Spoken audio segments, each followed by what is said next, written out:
மோசமான ரெண்டு விஷயத்தை தான் நான் உங்களுக்கு சொல்ல போறேன்.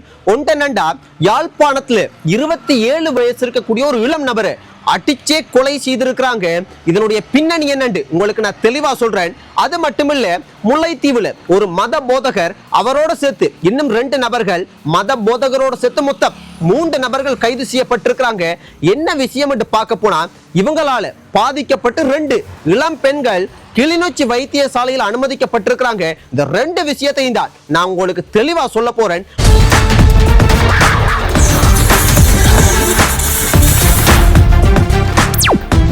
முதலாவது இந்த கொலை சம்பவத்தை பார்ப்போம். இந்த கொலை சம்பவம் என்ன நடந்திருக்குண்டா, யாழ்ப்பாணத்துல சுள்ளிபுரம் என்று சொல்லப்படக்கூடிய ஒரு இடத்துல, தொல்புரல் என்று சொல்ற இடத்துக்கு உட்பட்ட இடத்துல தான் இந்த சம்பவம் நேற்றிரவு இந்த மோசமான கொலை சம்பவம் நடந்திருக்குது. என்ன விஷயம் என்றால், அங்க இருக்கக்கூடிய ஒரு கோவில்ல 27 வயசு இருக்கக்கூடிய இந்த உயிரிழந்த இந்த நபர் அவரோட இன்னொரு 26 வயசு இருக்கக்கூடிய இன்னொரு நண்பர் இன்னும் கொஞ்சம் பேர் சேர்ந்து அந்த கோவில்ல வேலை செய்து கொண்டிருந்திருக்காங்க.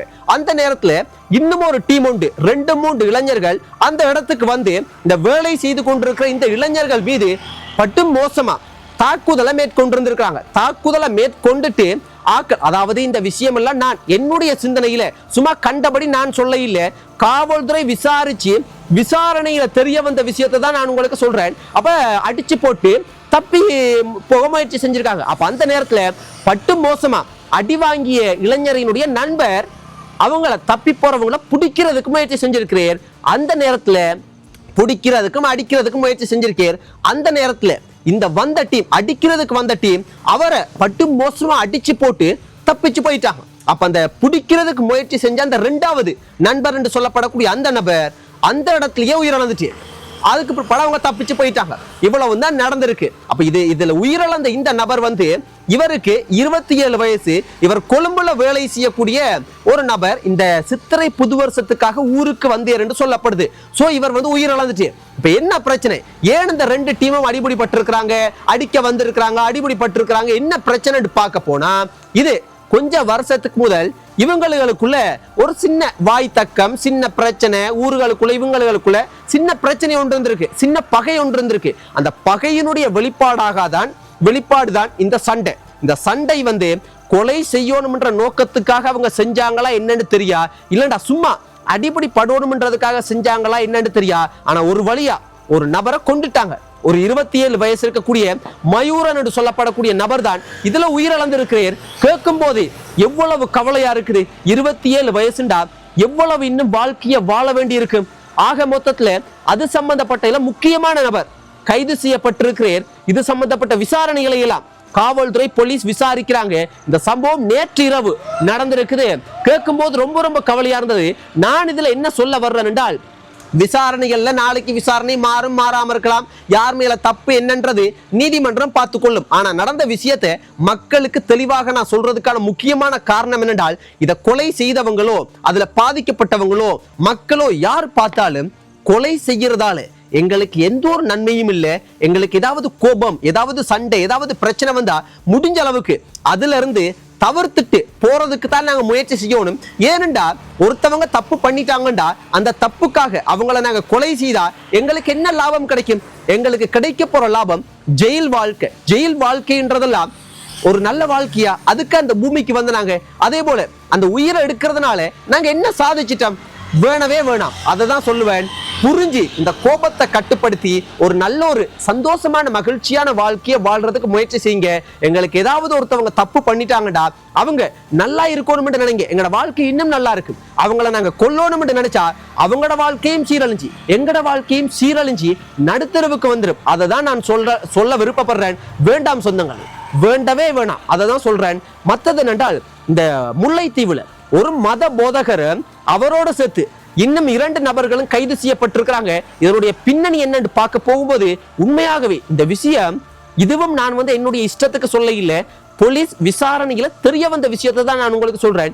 என்னன்னு பார்க்க போனா உண்மையா ரொம்ப ரொம்ப கவலையா இருந்தது. என்ன நடந்திருக்குண்டா, முல்லைத்தீவுல இருந்து இந்த மத போதகரினுடைய தலைமையில கிட்டத்தட்ட 14-15 பேருக்கும் அதிகமா வவுனிக்குளம் என்று சொல்லப்படக்கூடிய இடத்துக்கு அவங்கள ஒருத்தருக்கு அந்த மத போதகர்ண்டா சமயம் சம்பந்தப்பட்ட விஷயங்கள்ல ஈடுபடக்கூடிய ஆட்களா இருப்பாங்கன்னு நினைக்கிறேன். அதுல ஒருத்தருக்கு பிறந்த நாள் பிறந்த நாள் கொண்டாட்டத்துக்காக வேன்கள்ல போய் இருக்கிறாங்க. அப்ப வேன்ல போயிட்டு பிறந்த நாள் கொண்டாட்டம் எல்லாம் வவுனி கடத்துல நல்ல அழகா சந்தோஷமா மகிழ்ச்சியா நடந்து முடிஞ்சிருச்சு. நடந்து முடிஞ்சதன் பிற்பாடு வரும்போது வேன்ல மத போதகர் இன்னும் 2 ஆண் நபர்கள், அது இல்லாம இந்த பாதிக்கப்பட்ட என்று சொல்லப்படக்கூடிய 2 இளம் பெண்கள், இவங்க எல்லாருமே வேன்ல வந்து இருக்கிறாங்க. வரும்போது ஒரு குறிப்பிட்ட தூரம் வந்ததுக்கு பிற்பாடு அந்த 2 இளம் பெண்களுக்கு வைன் கொடுத்துருக்காங்க. அந்த வைனையும் இந்த பெண்கள் குடிச்சிருக்கிறாங்க. குடிச்சதுக்கு பிற்பாடு கொஞ்சம் நேரம் போகும்போது அதுல என்ன கலந்தாங்களா இல்லண்டா அதை அட்கோல் இந்த சாராயம் சம்பந்தப்பட்ட வைனா என்ன ஏதுன்றெல்லாம் எனக்கு முழுமையா தெரியல. ஆனா மயக்கமாகி இருக்குது. ஆக்களுக்கு மயக்க மாதிரிக்கு ஒரு அரை மயக்க மாதிரி இருந்திருக்குது. அந்த நேரத்துல இவங்க அந்த வேனை போக வேண்டிய பாதையால விடாம ஒரு காட்டு பகுதி மாதிரிக்கு பாதையால விட்டு இந்த 2 இளம் பெண்களையும் அந்த போதகர் அவரோட சேர்த்து இன்னும் 2 நபர்கள் எல்லாரும் சேர்ந்து, நான் உங்களுக்கு தெளிவா சொல்லணும்னு தேவையில்லை, நீங்க புரிஞ்சு கொள்ளுவீங்க, அவங்களே மிக மிக மோசமான தவறான பாவமான செயலை செய்திருக்காங்கன்னு சொல்லப்படுது. நானும் அதை மிக மோசமாக சொல்லி பாவத்தை தேடிக்கொள்ள விருப்பப்பட இல்லை. அப்போ ஒரு தேவையில்லாத ஒரு அத்துமீறி ஒரு குறிப்பிட்ட கோட்டுக்கு மீறி மிக மோசமாக அந்த பெண்களோட வந்து இவங்க நடந்து கொண்டு இருக்கிறாங்க. நடந்ததன் பிற்பாடு இதெல்லாம் முடிச்சிட்டு சில விஷயங்களை எல்லாம் முடிச்சிட்டு இவங்க என்ன செஞ்சிருக்காங்கடா, கொண்டு போய் அந்த பிள்ளைகளை விட்டுட்டாங்க. அந்த பிள்ளைகள் அந்த இளம் பெண்கள் என்ன செஞ்சிருக்காங்கடா, வீட்டை போய் பயப்படாம, என்னென்ன அந்த அம்மா அப்பாக்களுக்கு தெரிய வந்ததுன்னு எனக்கு தெளிவா தெரியல, ஆனா எப்படியோ அம்மா அப்பாட்ட அந்த விஷயத்த சொல்லி இருக்காங்க.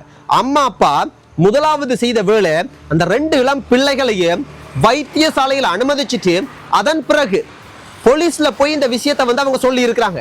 அதன் பிறகு போலீஸ் இந்த விஷயத்தை விசாரிச்சு இந்த மத போதகரையும் அவரோட சேர்த்து இன்னும் 2 நபர்களையும் கைது செய்து விசாரணையை நடத்துறாங்க. நீதிமன்றத்தில் ஆஜர்படுத்துவாங்கன்னு நான் நினைக்கிறேன். இந்த விஷயத்தை பார்க்க கிடைச்சது. யோசிச்சு பாருங்க, நான் இந்த மத போதகர் தவறு செய்தே தவறு செய்யல, அது உள்ளுக்கு வர இல்லை. ஆனா இப்படி ஒரு விஷயத்தை பார்க்க கிடைச்சது. நீதிமன்றம் அதை வந்து முடிவு செய்வாங்க, யார் மேல தப்பு யார் மேல தவறு அப்படின்றத வந்து அவங்க முடிவு செய்வாங்க. ஆனா நான் என்ன சொல்ல வாரேன் அப்படின்னா, நிறைய இடங்கள்ல சமயம் சம்பந்தப்பட்ட விஷயத்துல வந்து மக்கள் இலகுவாக, அது எந்த சமயமாக இருந்தாலும் சமயம் சம்பந்தப்பட்ட பொறுப்புல இருக்கிறவங்க மீது இந்த பிள்ளைகள் இளமாக்கள், அது ஆண்களோ பெண்களோ பெரியாக்களோ சின்னாக்களோ யாராக இருந்தாலும் இலகுவாக நம்புவாங்க. ஏனென்றா ஒரு கடவுளினுடைய பெயரை பயன்படுத்தி தான் அவங்க ஈடுபடுவாங்க. அப்ப அதனால இலகுவாக நம்புவாங்க. அப்பேற்பட்டவங்க, நான் எல்லாரையும் சொல்லையில, அந்த மாதிரியானவங்க மிக மிக பொறுப்புடன் இருக்கணும். அதாவது கோபமானவங்க சும்மா பழிகளை சுமத்துறதுக்கு முயற்சி செய்வாங்க. அதே சமயத்துல அப்படி நம்பி வர பிள்ளைகளை தவறாக பயன்படுத்துறதுக்கும் சில ஆட்கள் வந்து சில சமயம் சம்பந்தப்பட்டதுல ஈடுபடக்கூடிய சில ஆட்கள் வந்து நினைக்கலாம். எதுவாக இருந்தாலும் மிக மிக பொறுப்புடன் சமயம் சம்பந்தப்பட்ட விஷயங்கள்ல பொறுப்பான இடங்கள்ல இருக்கக்கூடிய மத போதகர் மட்டுமில்லை, யாராக இருந்தாலும் மிக தெளிவாகவும் பொறுப்பாகவும் இருக்க வேண்டியது அவங்களினுடைய அந்த சேவைக்கு மிகப்பெரிய ஒரு பாதுகாப்பாக இருக்கும் என்று நினைக்கிறேன். எதுவாக இருந்தாலும் நீதிமன்றம் முடிவெடுக்கட்டும். இந்த 2 விஷயத்தையும் இலங்கை நாட்டில் பார்க்க கிடைச்சது சொந்தங்களே. இந்த கொலை சம்பவம் உண்மையாகவே யாழ்ப்பாணத்துல நடந்த கொலை சம்பவத்தை கேட்கும் போது பார்க்கும்போது அவ்வளவு கவலையா இருந்தது. ஆனால் இதை விட மோசமாலாம் இதுக்கு முதல் நடக்கும். அங்க வாழ்வெட்டு இங்க வாழ்வெட்டு, அந்த வெட்டு இந்த வெட்டு. ஆனா அதெல்லாம் இப்ப கிட்டத்தட்ட ஒரு அளவு குறைஞ்சிருச்சு. இந்த மாதிரிக்கு இந்த 2 டீம் நண்பர்கள் டீம் அது இதுண்டு அடிபடிப்பட்டு தான் சாகுறாங்க. கேட்கும் போது உண்மையாகவே கவலையாக தான் இருக்குது.